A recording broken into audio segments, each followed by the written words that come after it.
said, you know what? We're going to start a band.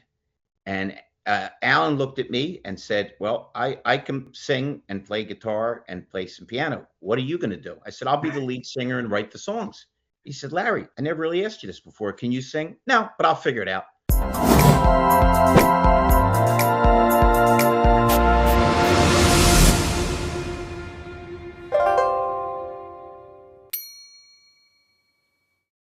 Welcome to another episode of Revenue Playbook Chronicles. I am Gene Lytle. I am your host. Today I have a special guest, Larry Feldman. He is a former owner of a dealer.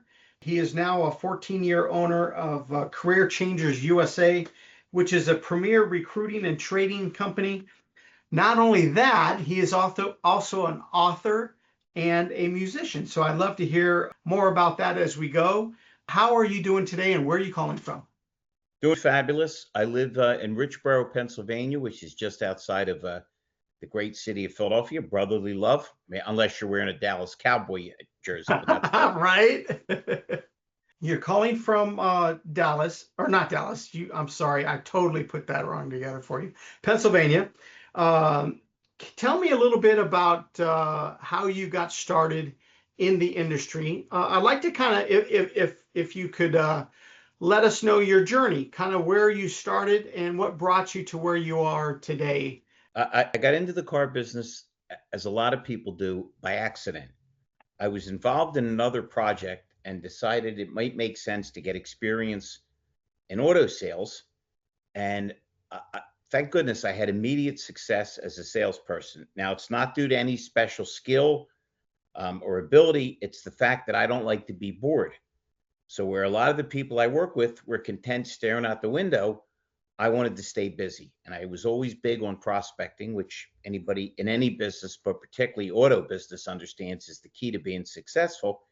A much higher rate of closing people if you know them, if you've already sold them, if they've been sent into you, than a stranger at the door.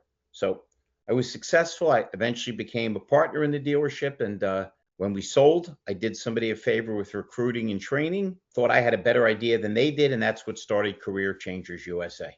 Very, very nice. And what made you want to start the Career Changers USA? Like, did you see a need or something you've always wanted to do? What put you into that side of the business? Well, the need has always been there. There's always been a need for people, probably more acute now than ever. And there's always been a need for training that actually motivates people and gets them excited and interested. When I did it, I just really enjoyed it.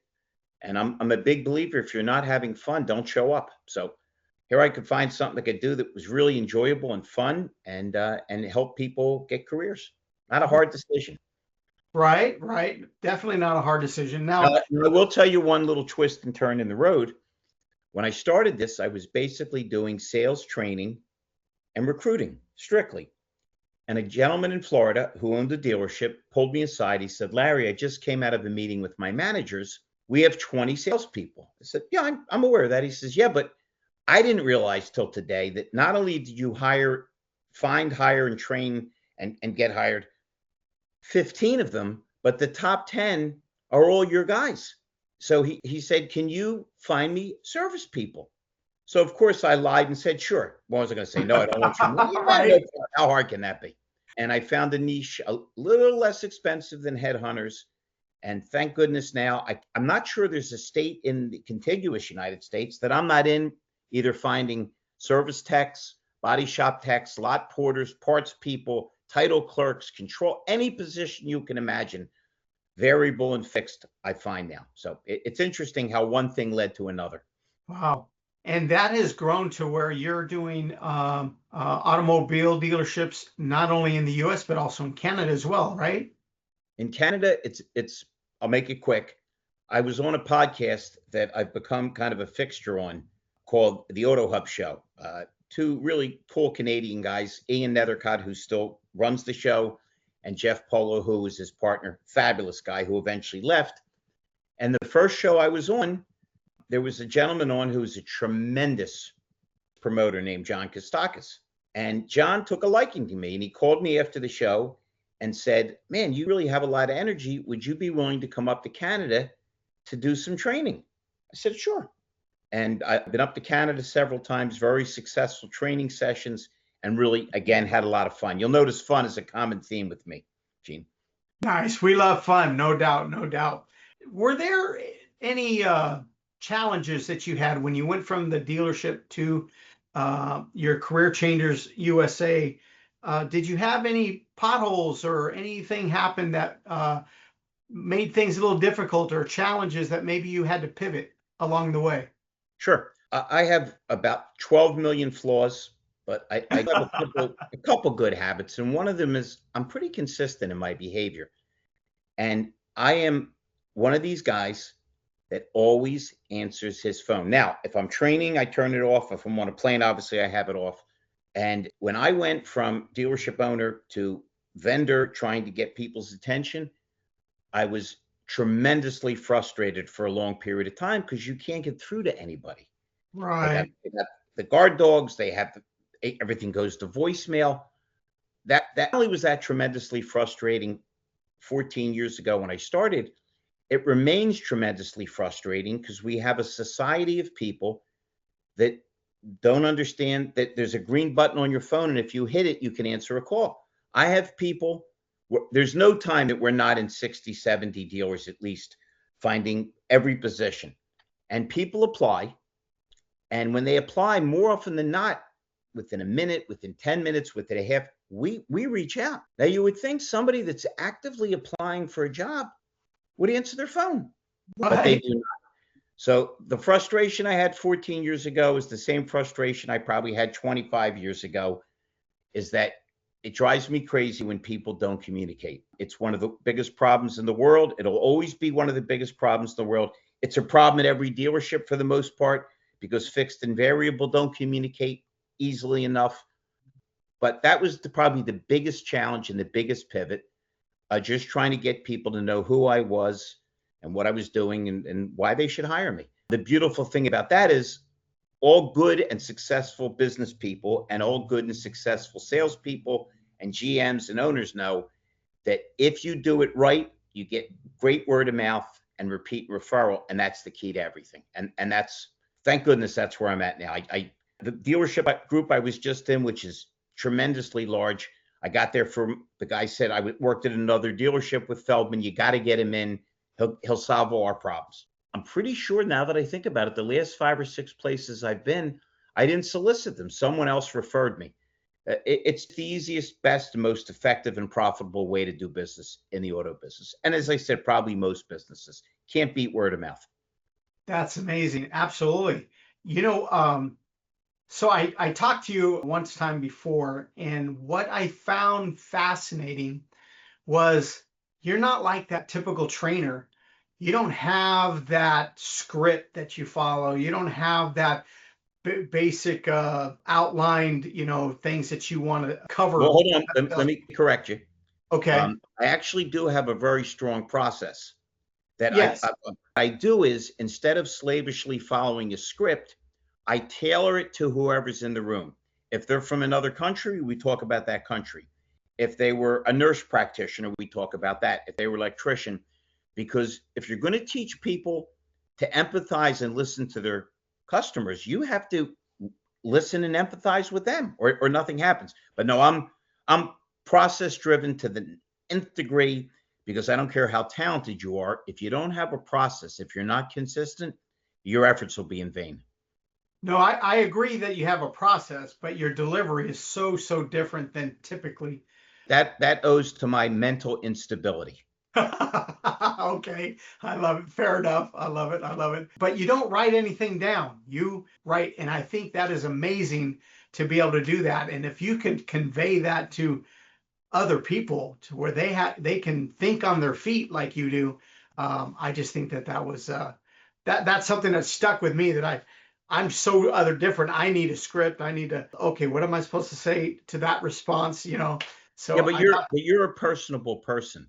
When people get into the sales field and they're a little nervous anyway, right? Every customer, is he going to buy? Are they going to buy?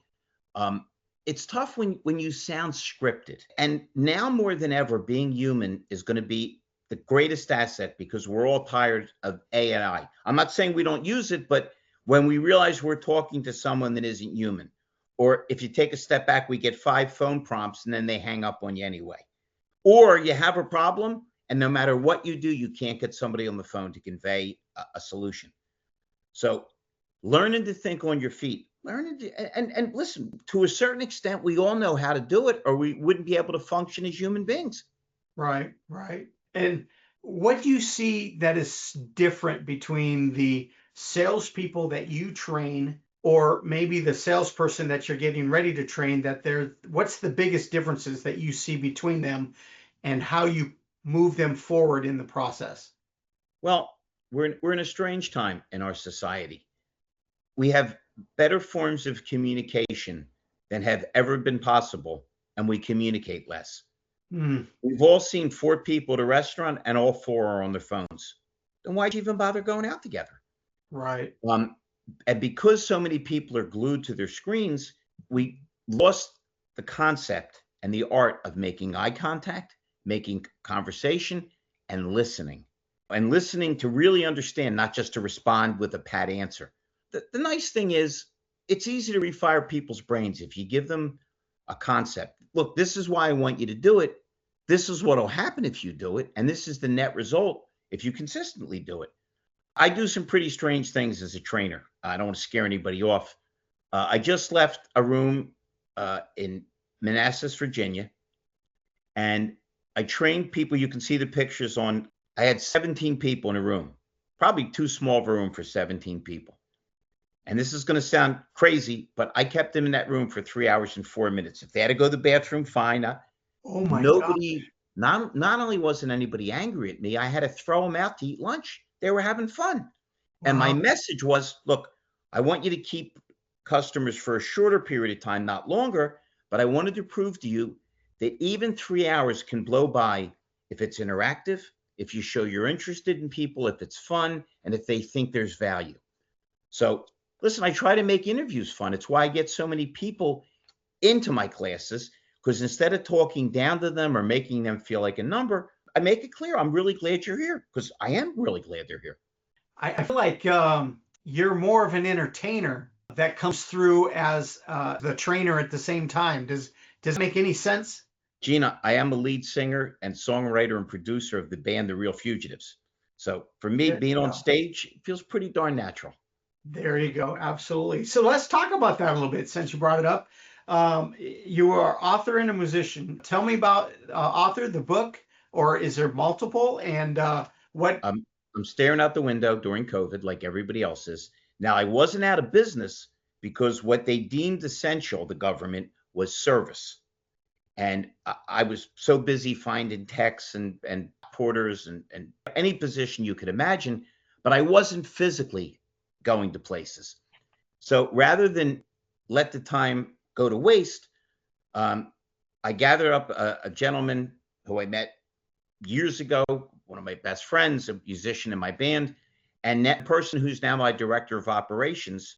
That's Al Tolles and Rosanna Amato, now Rosanna Amato Exlerleben. And we started to write a book. And at some point, we were going to call it something trite, Drive Your Life, something like that. And at a certain point, Alan said to me, are you going to delve into when people don't even try to try? And I said, Alan, anybody that doesn't even try to try is beset by inner moron demons. And when Hmm, we got done laughing, I said, I think we just found our real book title. Um, I've I've sold a lot of copies. More important, I've given copies to people who've told me they really enjoyed it and it had a little bit of influence, and it was really rewarding, and it's a fun read. If anybody's interested, it's on Amazon. Inner Moron Demons: How to Avoid Them and How to Live Your Best Life by Larry Feldman, and it's a book I'm proud of. awesome. I'm definitely going to go find that book, and I would encourage all of our listeners to do the same.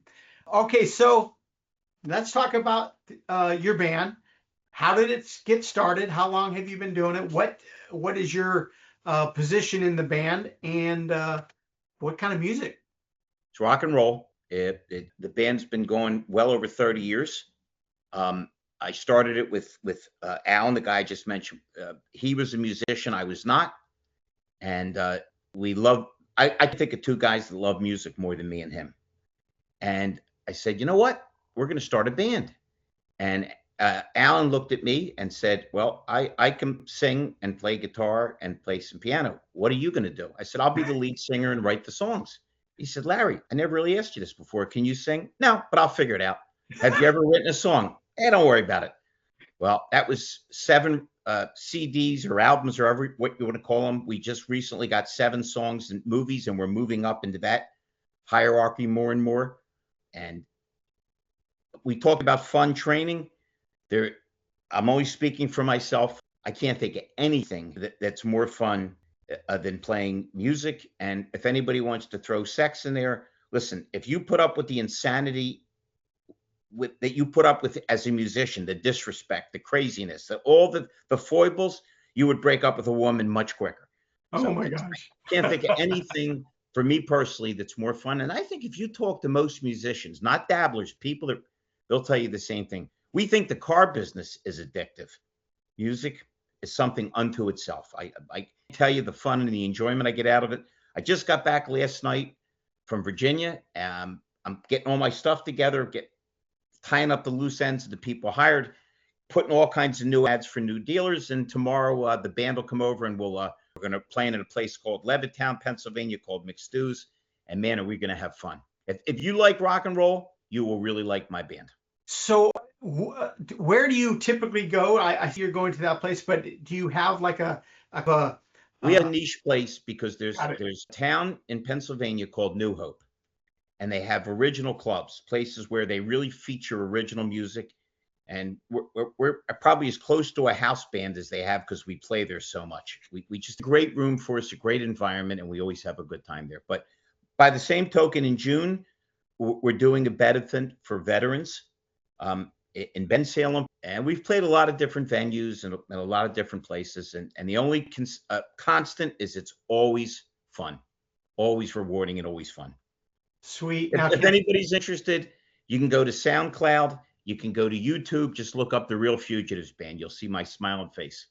perfect. That's what I was going to ask next. Is how can we get more and do it? Is any of your performances online at all? Yeah. Oh, we got plenty of live things on YouTube. On YouTube, you go to exactly what page again on YouTube? So just go to YouTube and just pull up the Real Fugitives Band. Real You'll see us Fugitives. doing a lot of my songs. You'll see us doing some covers because when we play in certain places, they don't want to hear 30 original songs, so we throw in a lot of covers. Now, do you play an instrument now or not? I play guitar. I'm the lead singer, and as I said, I'm the writer for the band. Did you have to learn the guitar on the fly as you did it? Here's what well, that's an interesting story. I'll make it quick. I was the lead singer for the band. I wrote the songs, and I could compose on a guitar, but I really couldn't play the guitar. And we had a really great band, and then we had one guitar player, Alan, moved to Massachusetts, and the other guitar player moved on. And we found 2 other guitar players. It was the only time in all these years that I wasn't happy with how the band sounded. So we got rid of those guys, and we locked ourselves in a basement for a summer. And I mean, you talk about playing hard all the time. And I basically taught myself how to play rhythm guitar while I sang. So that solved that problem. Very nice. And I'm assuming it was difficult. I can't imagine something like that was easy to do. Like eating soup with a fork. Oh my gosh. Oh my gosh. So I think that's amazing. Teaching yourself. It's kind of like myself. I'm 61 and reinventing myself at the time. So, but learning guitar. We should always be reinventing ourselves. My all-time hero is Ben Franklin. I consider him the most accomplished human being that will ever live. Certainly the greatest diplomat. He made Henry Kissinger look like a guy that gets in bar fights. He kept the British at bay for years and brought the French into the war. Discovered electricity. Anything you look at in our country, he was instrumental. And he said in the 1760s, it sounds like a Steve Jobs or an Elon Musk quote. He said back then, when you're finished changing, you're finished. You always want to be changing a little bit, adapting a little bit, learning a little bit. Oh, I like that. I like that. So let's move toward industry trends. Obviously, we got this on again, off again war. AI, how is that affecting you, positive or negatively? and any pivots that you have to do in today's market. Let's start with AI. Okay.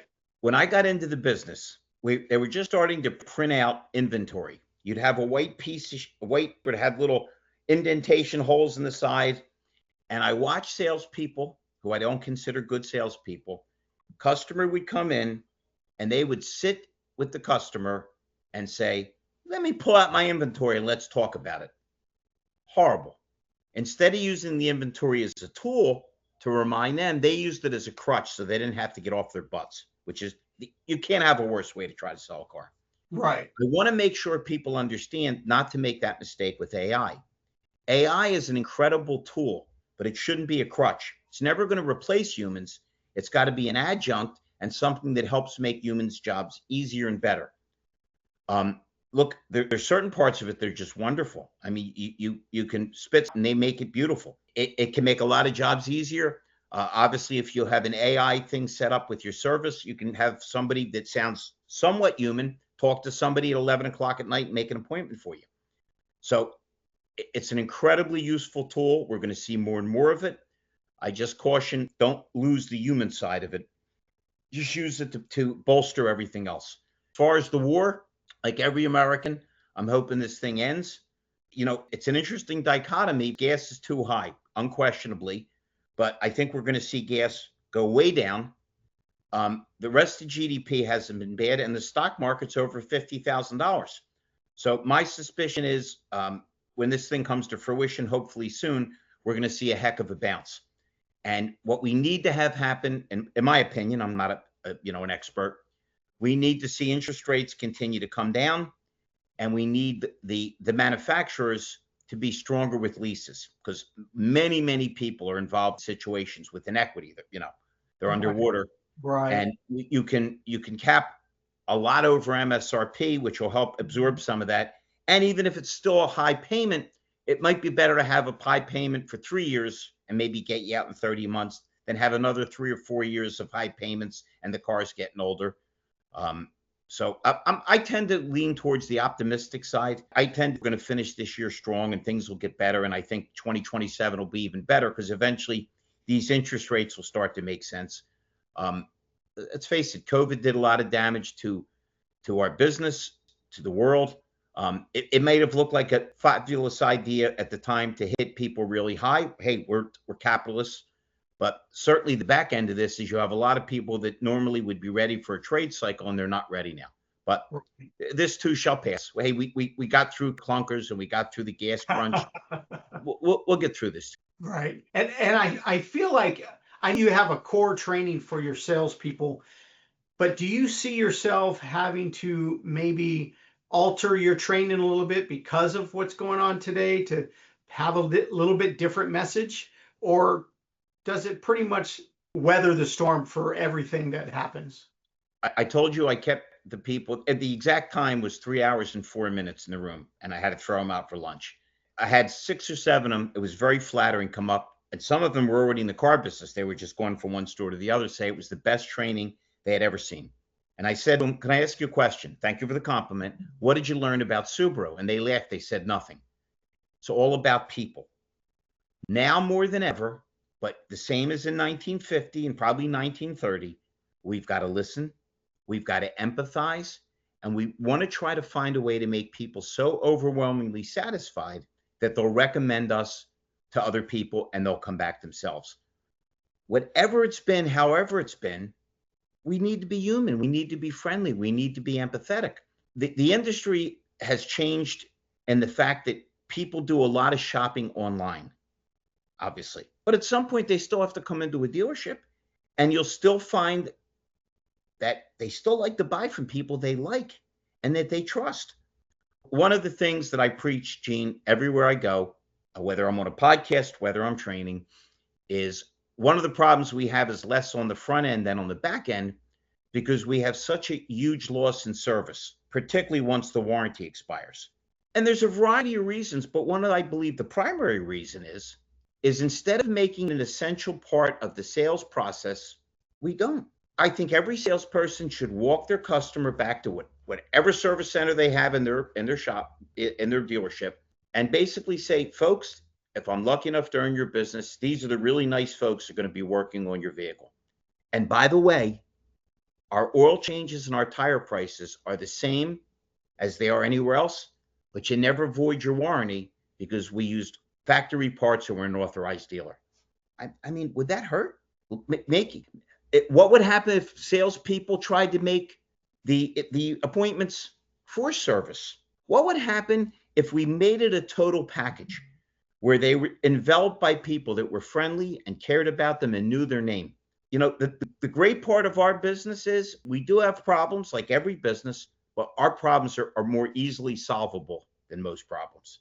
Again, simple things. I tell every operator I've ever met, what would you like me to make your job easier? Please. Okay, particularly in service, when somebody is looking for an advisor, instead of saying, let me put you through because it's almost always voicemail, try saying, hey, hold for a second. Let me see if they're at their desk. Okay, they're at their desk. I'm putting you through. Or they're not at their desk. Listen to this, Gene, how freaking simple this is. Would you like voicemail or would you like me to give them a handwritten note? Because if you're busy, sometimes you don't mean any harm, but you don't get to your voicemail. Pretty hard to ignore a handwritten note when we start making people feel like they matter. The other thing is we're jumping back 2 segments, how useful your phone can be and how damaging it can be. I send everybody that I ever train out to mystery shop to say they're looking for a car for their sister who just had a baby. If it's guys our age, our daughter, which makes us grandpa, to show how instead of jumping on that and building rapport, how people ignore it and bypass it. But one of the other phenomena I tell them is going to happen, and it does, is people are on their phone and don't get off their phone. When psychologically, how great would it be within earshot to say, hey, mom, I love you, but I got to go. I have a customer. Now the customer knows they're a priority rather than, I'll be with you. Again, our bad habits are easily correctable. That's why they bring in guys like me. But again, I remain overall optimistic. And we've got a darn resilient, the automotive field is pretty resilient. People don't want to walk and they don't want to take the bus. Yes. There's some things you resonated with me when I first got in the automobile industry that, and this call is not about me, but it was, I scheduled all my customers' service. I wanted to make sure. In some cases, I paid for their oil change and things like that. Me too. It's one of those things where the consumer has no idea, like, what just happened. Nobody does that, and the amount of referrals that you get when someone realizes what type of sales consultant you are, it can be amazing. And I think that those things either never caught on or they have just gone to the wayside. And I think if we get back to real customer service, I think that would help everybody out. Not only the salespeople and the service people, but most importantly, the consumer themselves. Sure. Yeah, absolutely. Let's treat people in a way where we actually make them understand we're glad you're here and we want you to come back. Yeah, exactly. We're also beset with stupidity. Yes. Half the people from that huge class, what are you looking for, a car? Or what are you here for? Well, this is a car dealership. I didn't come here to get pizza or dry cleaning. I taught us ago, and a guy came up to me, really nice guy, smart guy. And he said, Larry, what you're talking about reminds me of shooting pool. I said, okay. He says, when you shoot pool and you hit a shot, it's not just enough to hit the shot. You have to put English on the cue ball to set up the next shot. And I try to make people think enough that one thing segues into the next and into the next, and all of a sudden you're having a fluid conversation. Gene, you would laugh your butt off. If we're ever in the same vicinity, come to my class on day 2 and hear the mystery shop results. Time after time after time in every state. My sister just had a baby. Well, where is she? She's with the baby. I just told you that. Just we've become really bad. Right. Exactly. No doubt. It's been a pleasure. I want to ask a question that if someone's listening to our podcast and they don't get anything, they don't remember anything, but there's one thing you want them to remember. If they only got one thing out of this, what would it be? What would that message you want to convey to our listeners? Well, since I tend to break rules, I'm going to give you two things instead of one. Okay. The first one is a philosophy of my friend Hallie Garcia, who traveled here from Cuba, loves America more than anybody I ever met, very successful general manager, and I'm proud to say, become a good friend of mine. Live each day like you're dying. And the reason is we are dying. We hope it's not for a long time, but to procrastinate or go at things halfway makes no sense. For salespeople, the average cost to bring someone into a dealership, not to purchase, just to walk in the door is around $450. And yet every day in this country, people are getting blown off left and right. Convince yourself that the customer is costing you $450, that you had to put a cash deposit down, and I guarantee you'll see more engagement and more sales. So that's two for you, Gene. Well, thank you very much. I appreciate it. I got more than I bargained for. So I just a question just kind of popped up in my head about you. You're training all over the United States and Canada. You have a band. You're a grandpa, right? No kids. No Happily kids. married, but no kids. Okay. So how do you work that work-life balance, especially with the traveling that you do? Easily. Most of the people you meet that tell you how busy they are, most of them, there's a couple that are just bad time managers. I worked at a dealership for a long time. I was a salesman, I was a GM owner, and I was many times there on my day off. I was always there late, and man, every Saturday you knew where I was. My schedule now, even when I'm doing a 4-day training recruiting session, I leave Monday. I don't care what part of the country it is, and I'm back Thursday night. So Nice. my wife's probably tired of looking at me Friday, Saturday, and Sunday. Wherever I go, I have fun. I try to make friends. I try to learn as much as I can. And I really had a good time. If I had the two guys on the show that I travel with, Harry has been in the business longer than I have. He came to see the band play, said, I'm retired. I said, now you're unretired. And we're bringing in a gentleman named Drew Perlman, who's been a successful GM for over 20 years. Tremendous guy. And what a fabulous digital guy. And they must have said to me 30 times, this is just incredibly fun. So if you're having fun, if you keep a schedule, if you're also a little loose with your schedule in terms of being able to amend, it's doable. A lot of people get really hung up on life work balance, but they're kind of miserable whether they're working or they're having a life. I'm always having a good time. It could always be worse. Everybody in the graveyard would get up and take all your problems from you in a second. So it's a matter of keeping perspective and having an attitude of gratitude. As many people have said, I'll just echo it. I don't have to do things. I get to do things. Very nice. Now, is it your wife that's usually trying to head up, scheduling you to go out so you leave the house if she gets tired of you during those 4 days?